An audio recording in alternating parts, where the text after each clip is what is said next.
आइए आज का सेशन स्टार्ट करते हैं। आज के सेशन का पहला क्वेश्चन है,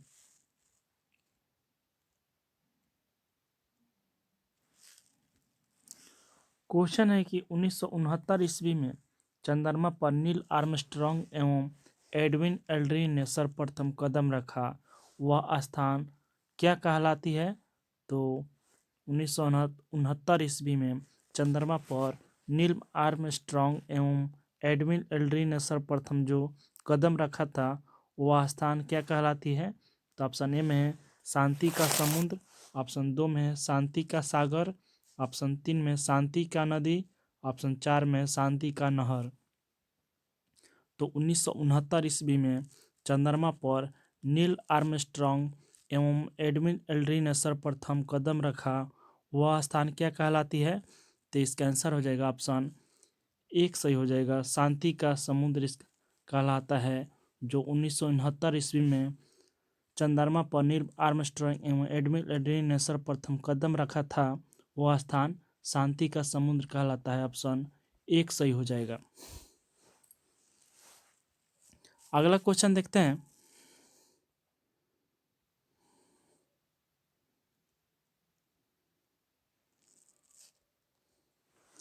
क्वेश्चन है कि 1969 ईस्वी में 1967 ईस्वी में सर्वप्रथम ब्लैक होल शब्द का प्रयोग किस अमेरिकी भौतिक शास्त्री ने किया?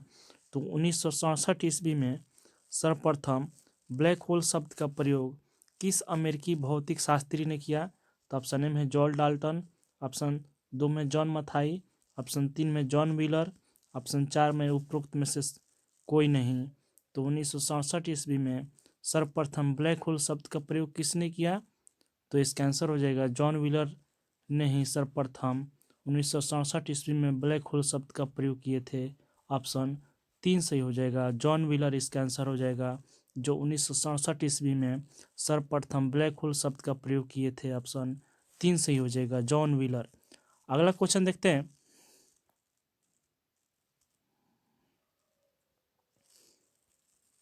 क्वेश्चन है कि चंद्रमा की सर्वोच्च पर्वत निम्नलिखित में से कौन है? तो चंद्रमा की सर्वोच्च पर्वत निम्नलिखित में से कौन है? तो चंद्रमा की सर्वोच्च पर्वत इनमें से कौन है? तो ऑप्शन ए में है लिबनाटिस पर्वत, ऑप्शन 2 में काला पर्वत, ऑप्शन 3 में व्हाइट पर्वत, ऑप्शन 4 में है पिरेनीज पर्वत। तो चंद्रमा की सर्वोच्च पर्वत निम्नलिखित में से कौन है? तो इसका आंसर हो जाएगा चंद्रमा की सर्वोच्च पर्वत लिबनाटिस पर्वत है। ऑप्शन 1 सही हो जाएगा, लिबनाटिस पर्वत इसका आंसर हो जाएगा। जो चंद्रमा की सर्वोच्च पर्वत लिबनाटिस पर्वत है। ऑप्शन 1 सही हो जाएगा, 1 इसका आंसर हो जाएगा, चंद्रमा की सर्वोच्च पर्वत लिबनाटिस पर्वत है। ऑप्शन 1 सही हो जाएगा। अगला क्वेश्चन देखते हैं।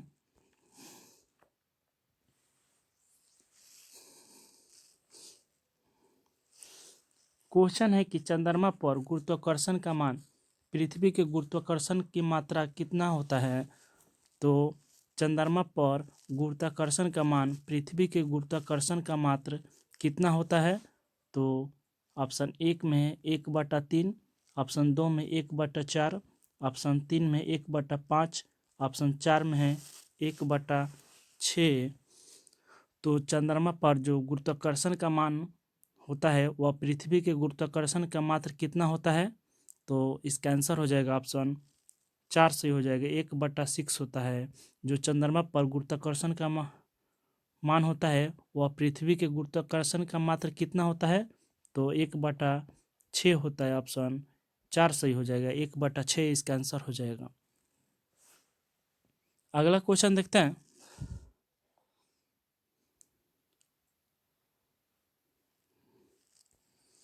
क्वेश्चन है कि महाबलीपुरम का मंदिर निम्नलिखित में से किस वंश के द्वारा बनाया गया था?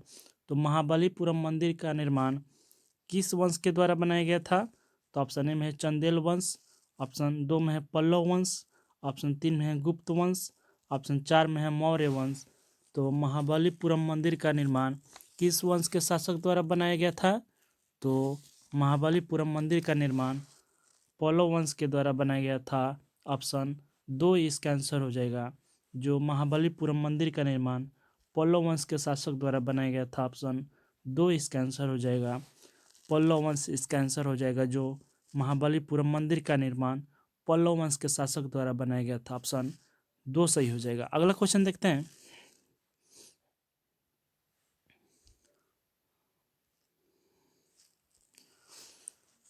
क्वेश्चन है कि निम्नलिखित में से सही कथन को मिलान करना है। तो एक और है प्रसिद्ध स्थान दिया है और दूसरा और संस्थापक वंश है। तो मीनाक्षी मंदिर का संस्थापक कौन थे? तो पांड्य वंश। ऑप्शन 2 में है महाबलीपुरम का मंदिर पल्लव वंश। ऑप्शन 3 में है एलोरा की गुफाएं राष्ट्रकूट वंश। तो इनमें से सही कथन कौन कौन सा है चुनना है। तो एक में है मीनाक्षी मंदिर, ये पांड्य वंश, ये बिल्कुल सही है। महाबलीपुरम मंदिर यह पल्लव वंश ने ही बनवाए थे महाबलीपुरम मंदिर को, तो ये भी बिल्कुल सही है।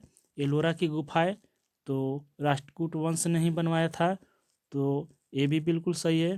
तो तीनों सही हो जाएगा। तो ऑप्शन 4 सही हो जाएगा। उपरोक्त में से सभी सही हो जाएगा। तो मीनाक्षी मंदिर के संस्थापक कौन थे? तब पांड्य वंश। महाबलीपुरम मंदिर का संस्थापक पल्लव वंश। एलोरा की गुफाएं की संस्थापक राष्ट्रकूट वंश। तो ऑप्शन 4 सही हो जाएगा। उपरोक्त में से सभी सही हो जाएगा। अगला क्वेश्चन देखते हैं।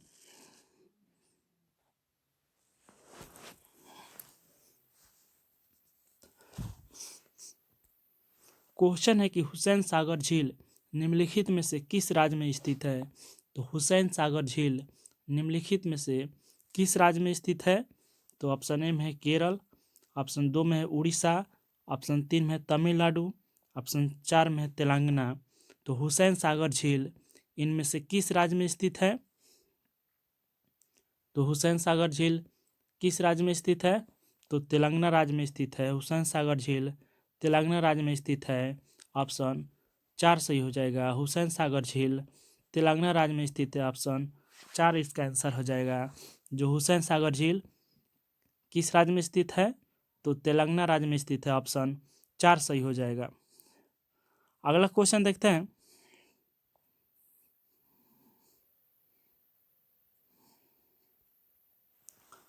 क्वेश्चन है कि प्रौढ़ शिक्षा से संबंधित ऑपरेशन ब्लैक बोर्ड को कब लागू किया गया था?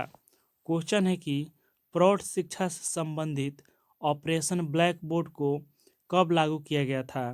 तो ऑप्शन 1 में है 1986, ऑप्शन 2 में 1987, ऑप्शन 3 में 1988, ऑप्शन 4 में 1989। तो प्रौढ़ शिक्षा से संबंधित ऑपरेशन ब्लैक बोर्ड को कब लागू किया गया था? तो इसका आंसर हो जाएगा प्रौढ़ शिक्षा, जो प्रौढ़ लोगों को दिया जाएगा शिक्षा, वह ऑपरेशन ब्लैक बोर्ड चलाया गया, वह कब लागू किया गया था? तो ऑप्शन बी सही हो जाएगा। 1987 में लागू किया गया था। ऑप्शन 2 सही हो जाएगा। 1987 इसका आंसर हो जाएगा। जो प्रौढ़ शिक्षा से संबंधित ऑपरेशन ब्लैक बोर्ड को 1987 में लागू किया गया था। ऑप्शन 2 सही हो जाएगा। अगला क्वेश्चन देखते हैं।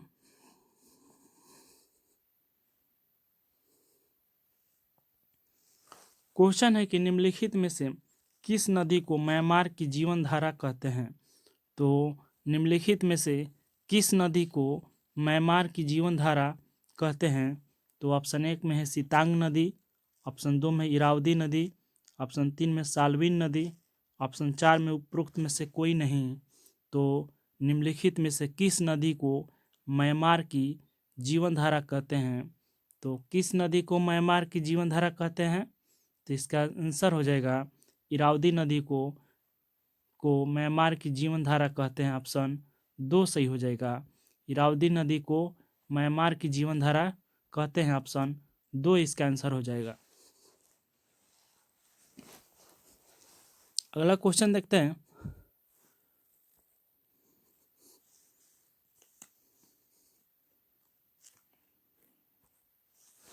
क्वेश्चन है कि मालाताल झील निम्नलिखित में से किस राज्य में स्थित है? क्वेश्चन है कि मालाताल झील निम्नलिखित में से किस राज्य में स्थित है? तो मालाताल झील इनमें से किस राज्य में स्थित है? तो ऑप्शन ए में है राजस्थान, ऑप्शन 2 में है उत्तराखंड, ऑप्शन 3 में है तमिलनाडु, ऑप्शन 4 में है उड़ीसा। तो मालाताल झील किस राज्य में स्थित है? तो इसका आंसर हो जाएगा मालाताल झील उत्तराखंड राज्य में स्थित है। ऑप्शन 2 सही हो जाएगा, उत्तराखंड इसका आंसर हो जाएगा। जो मालाताल झील उत्तराखंड राज्य में स्थित है, ऑप्शन 2 सही हो जाएगा। मालाताल झील उत्तराखंड राज्य में स्थित है। अगला क्वेश्चन देखते हैं।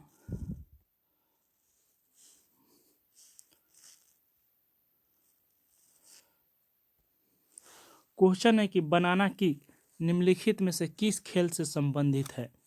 क्वेश्चन है कि बनाना किक निम्नलिखित में से किस खेल से संबंधित है? तो बनाना किक किस खेल से संबंधित है? तो ऑप्शन 1 में है कबड्डी, ऑप्शन 2 में शूटिंग, ऑप्शन 3 में फुटबॉल, ऑप्शन 4 में क्रिकेट। तो बनाना किक निम्नलिखित में से किस खेल से संबंधित है? तो इसका आंसर हो जाएगा बनाना किक फुटबॉल खेल से संबंधित है। ऑप्शन 3 सही हो जाएगा, फुटबॉल इसका आंसर हो जाएगा। जो बनाना किक फुटबॉल खेल से संबंधित है, ऑप्शन 3 सही हो जाएगा। बनाना किक किस खेल से संबंधित है? तो फुटबॉल खेल से संबंधित है, ऑप्शन 3 सही हो जाएगा। अगला क्वेश्चन देखते हैं।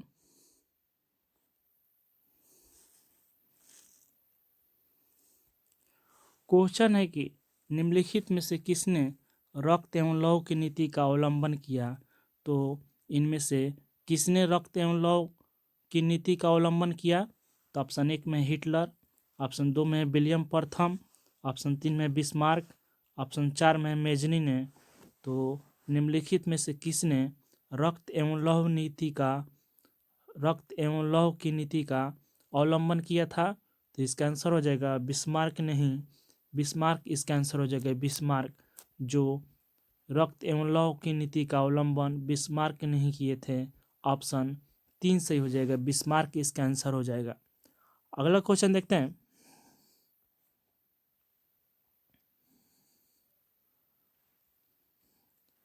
क्वेश्चन है कि ओल्ड टेस्टामेंट निम्नलिखित में से किस धर्म की प्रमुख पुस्तक है? तो क्वेश्चन है कि ओल्ड टेस्टामेंट निम्नलिखित में से किस धर्म की प्रमुख पुस्तक है? तो ओल्ड टेस्टामेंट किस धर्म की प्रमुख पुस्तक है? तो ऑप्शन 1 में ईसाई धर्म, ऑप्शन 2 में पारसी धर्म, ऑप्शन 3 में यहूदी धर्म, ऑप्शन 4 में हिंदू धर्म। तो ओल्ड टेस्टामेंट निम्नलिखित में से किस धर्म की प्रमुख पुस्तक है? तो इसका आंसर हो जाएगा यहूदी धर्म की प्रमुख पुस्तक है। ऑप्शन 3 सही हो जाएगा, यहूदी धर्म इसका आंसर हो जाएगा। जो ओल्ड टेस्टामेंट यहूदी धर्म की प्रमुख पुस्तक है, ऑप्शन 3 इसका आंसर हो जाएगा। ओल्ड टेस्टामेंट किस धर्म की प्रमुख पुस्तक है? तो यहूदी धर्म की प्रमुख पुस्तक है ओल्ड टेस्टामेंट, ऑप्शन 3 सही हो जाएगा, यहूदी धर्म। अगला क्वेश्चन देखते हैं।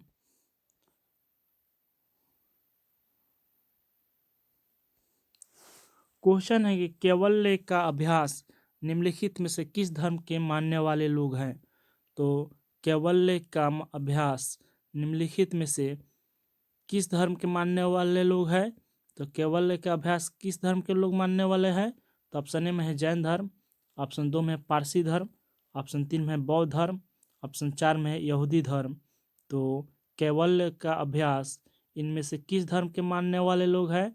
तो इसका आंसर हो जाएगा ऑप्शन 1 सही हो जाएगा, जैन धर्म के लोग कैवल्य का अभ्यास मानने वाले लोग हैं। जैन धर्म इसका आंसर हो जाएगा, जो जैन धर्म से संबंधित है। कैवल्य का अभ्यास किस धर्म के मानने वाले लोग हैं? तो जैन धर्म के लोग मानने वाले हैं। ऑप्शन 1 सही हो जाएगा। अगला क्वेश्चन देखते हैं।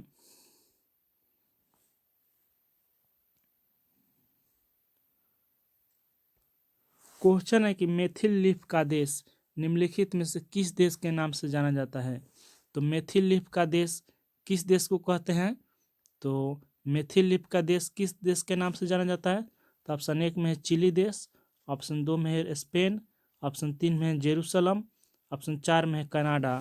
तो मेथिल लीफ का देश इनमें से किस देश के नाम से जाना जाता है? तो इसका आंसर हो जाएगा ऑप्शन 4 सही हो जाएगा, कनाडा देश को मेथिल लीफ का देश के नाम से जाना जाता है। कनाडा मेथिल लीफ के देश को कौन से देश को कहते हैं? तो कनाडा देश को कहते हैं। मिथिलीप का देश किस देश के नाम से जाना जाता है? तो कनाडा देश के नाम से जाना जाता है मिथिलीप का देश। ऑप्शन 4 सही हो जाएगा। अगला क्वेश्चन देखते हैं।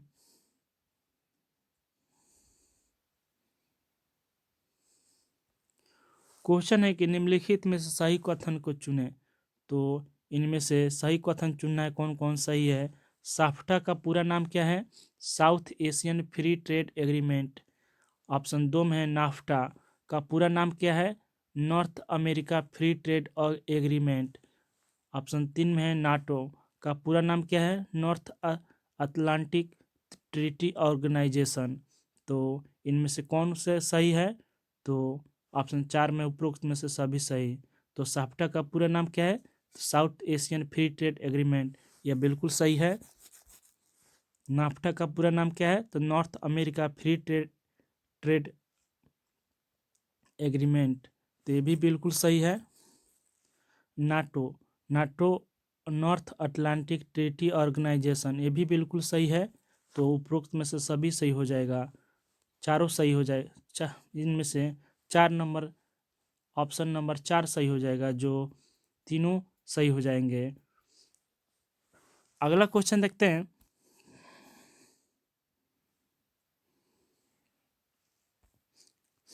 क्वेश्चन है कि विश्व तंबाकू निषेध दिवस, वर्ल्ड नो तंबाकू डे, निम्नलिखित में से कब मनाया जाता है? तो विश्व तंबाकू निषेध दिवस कब मनाया जाता है? तो विश्व तंबाकू निषेध दिवस कब मनाया जाता है? वर्ल्ड नो तंबाकू डे। तो ऑप्शन ए में है 28 मई, ऑप्शन 2 में 29 मई, ऑप्शन 3 में 30 मई, ऑप्शन 4 में 31 मई। तो विश्व तंबाकू निषेध दिवस कब मनाया जाता है? तो ऑप्शन 4 सही हो जाएगा, 31 मई को विश्व तंबाकू निषेध दिवस मनाया जाता है। ऑप्शन 4 सही हो जाएगा, 4 इसका आंसर हो जाएगा, जो विश्व तंबाकू निषेध दिवस 31 मई को मनाया जाता है। ऑप्शन 4 सही हो जाएगा। अगला क्वेश्चन देखते हैं।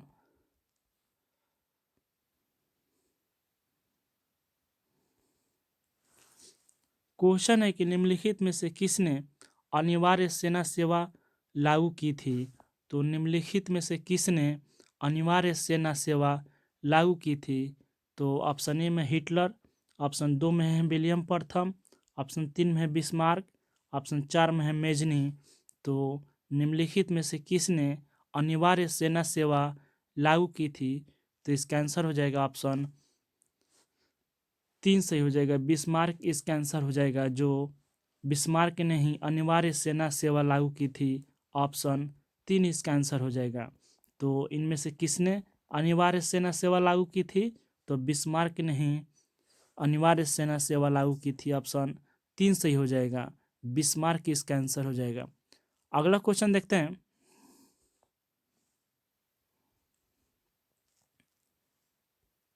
क्वेश्चन है कि रामयोना राष्ट्रीय पार्क निम्नलिखित में से किस राज्य में स्थित है? तो रामयोना राष्ट्रीय पार्क निम्नलिखित में से किस राज्य में स्थित है? तो रामयोना राष्ट्रीय पार्क किस राज्य में स्थित है? तो ऑप्शन ए में उत्तराखंड, ऑप्शन 2 में झारखंड, ऑप्शन 3 में हिमाचल प्रदेश, ऑप्शन 4 में असम। तो रामयोना राष्ट्रीय पार्क किस राज्य में स्थित है? तो इसका आंसर हो जाएगा ऑप्शन 4 सही हो जाएगा, असम राज्य में स्थित है। ऑप्शन 4 सही हो जाएगा, असम इसका आंसर हो जाएगा, जो रामयोना राष्ट्रीय पार्क असम राज्य में स्थित है। ऑप्शन 4 सही हो जाएगा। अगला क्वेश्चन देखते हैं।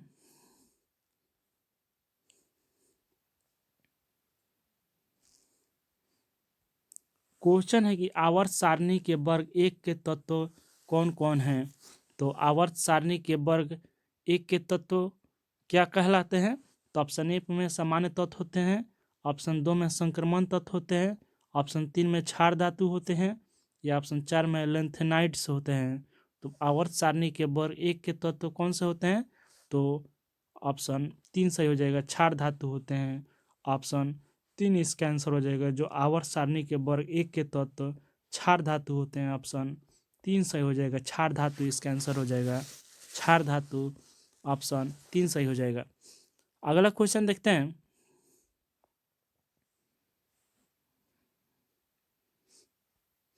क्वेश्चन है कि एक समतल दर्पण की शक्ति निम्नलिखित में से क्या होती है? तो एक समतल दर्पण की शक्ति इनमें से क्या होती है? तो समतल दर्पण की शक्ति इनमें से क्या होती है? तो ऑप्शन 1 में है 0, ऑप्शन 2 में है 1, ऑप्शन 3 में है अनंत, ऑप्शन 4 में है 1 और अनंत के बीच। तो एक समतल दर्पण की शक्ति इनमें से क्या होती है? तो इसका आंसर हो जाएगा, एक समतल दर्पण की शक्ति क्या होती है? तो इसका आंसर हो जाएगा ऑप्शन 1 सही हो जाएगा, 0 होती है। जो एक समतल दर्पण की शक्ति क्या होती है? तो 0 होती है। ऑप्शन 1 सही हो जाएगा, 0 इसका आंसर हो जाएगा। अगला क्वेश्चन देखते हैं।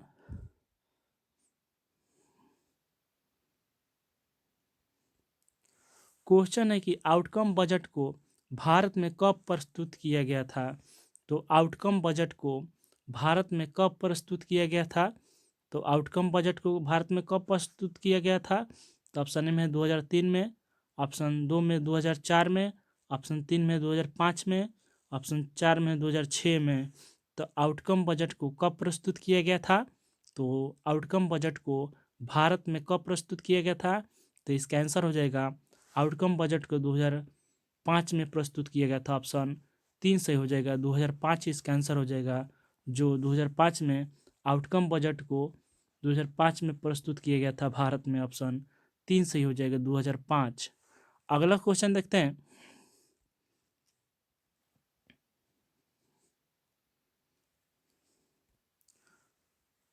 क्वेश्चन है कि एरोबायोलॉजी निम्नलिखित में से किसका अध्ययन किया जाता है? तो एरोबायोलॉजी में निम्नलिखित में से किसका अध्ययन किया जाता है? तो एरोबायोलॉजी में किसका अध्ययन किया जाता है? तो ऑप्शन ए में है केंद्रक, ऑप्शन 2 में है उड़ने वाले जंतुओं का, ऑप्शन 3 में है परजीवी जीवों का, ऑप्शन 4 में मोलस्का का। तो एरोबायोलॉजी में किसका अध्ययन किया जाता है इनमें से? तो इसका आंसर हो जाएगा, एरोबायोलॉजी में उड़ने वाले जंतुओं का अध्ययन किया जाता है। ऑप्शन 2 सही हो जाएगा, उड़ने वाले जंतुओं का अध्ययन किया जाता है एरोबायोलॉजी में। ऑप्शन 2 सही हो जाएगा। एरोबायोलॉजी में किसका अध्ययन किया जाता है? तो उड़ने वाले जंतुओं का अध्ययन किया जाता है। ऑप्शन 2 सही हो जाएगा, जो एरोबायोलॉजी में उड़ने वाले जीवों का अध्ययन किया जाता है। ऑप्शन 2 सही हो जाएगा। अगला क्वेश्चन देखते हैं।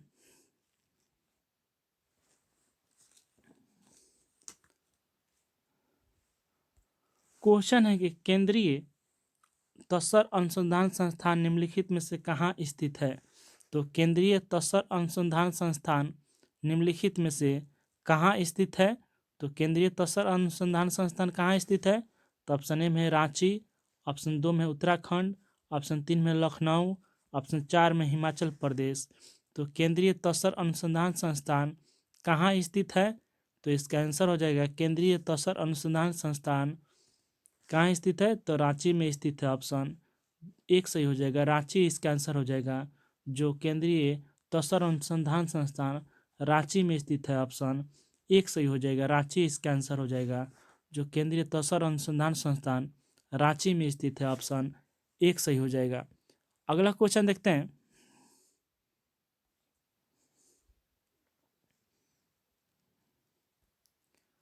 क्वेश्चन है कि फारसी के प्रसिद्ध कवि अमीर खुसरो तथा अमीर हसन निम्नलिखित में से किसके दरबार में रहते थे? तो किसके दरबार में रहते थे? जो अमीर खुसरो एवं अमीर हसन जो फारसी के प्रसिद्ध कवि थे, वह किसके दरबार में रहते थे इनमें से? तो ऑप्शन ए में है बाबर, ऑप्शन 2 में जहांगीर, ऑप्शन 3 में है बलबन, ऑप्शन 4 में है कुतुबुद्दीन ऐबक। तो फारसी के प्रसिद्ध कवि अमीर खुसरो तथा अमीर हसन इनमें से किसके दरबार में रहते थे? तो इसका आंसर हो जाएगा ऑप्शन 3 सही हो जाएगा, बलबन के दरबार में रहते थे। बलबन इसका आंसर हो जाएगा। जो फारसी के प्रसिद्ध कवि अमीर खुसरो तथा अमीर हसन बलबन के दरबार में रहते थे। ऑप्शन 3 इसका आंसर हो जाएगा, बलबन इसका आंसर हो जाएगा। जो फारसी के प्रसिद्ध कवि अमीर खुसरो एवं अमीर हसन बलबन के दरबार में रहते थे। ऑप्शन 3 सही हो जाएगा, बलबन इसका आंसर हो जाएगा। अगला क्वेश्चन देखते हैं। तो सेशन यहीं पर समाप्त होता है। तो सेशन को लाइक जरूर करें शेयर भी करें और सपोर्ट जरूर करें और चैनल को सब्सक्राइब जरूर करें। Thank you for watching. Keep learning.